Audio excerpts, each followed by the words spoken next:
Bonjour Pékin. Le président de la Banque asiatique d'investissement dans les infrastructures a annoncé que la Tunisie a demandé son adhésion à cette institution financière multilatérale à l'issue d'une rencontre tenue à Tunis avec le président tunisien Beji Caid Essebsi le 21 novembre dernier. Le président de la Banque asiatique d'investissement dans les infrastructures, l'AIIB, a annoncé que la Tunisie sera bientôt membre de la banque. Selon lui, l'adhésion de la Tunisie à cette institution va lui permettre de bénéficier de financements pour la réalisation de projets de développement dans les domaines des infrastructures, des énergies renouvelables, de l'environnement et de la gestion des ressources en eau. Lancée en juin 2015 à l'initiative de la Chine, la BAII est un moyen pour ses membres de rompre avec les institutions financières occidentales telles que le FMI et la Banque mondiale. La BAII compte déjà parmi ses membres plusieurs pays africains, dont l'Égypte, l'Afrique du Sud, l'Éthiopie, le Kenya et le Soudan. L'Afrique du Sud et le Soudan du Sud ont signé un accord cadre qui prévoit l'investissement de Pretoria d'environ 1 milliard de dollars dans le domaine du pétrole.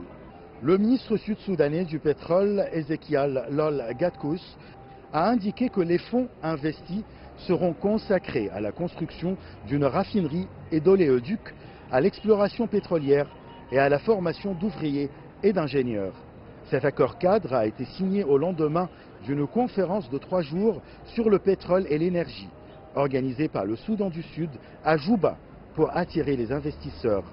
Le gouvernement sud-soudanais y avait affirmé mercredi que la signature d'un accord de paix en septembre avait aidé à relancer le secteur pétrolier du pays, profondément affecté par la guerre civile, la production ayant déjà augmenté de 20 000 barils par jour en à peine 2 mois.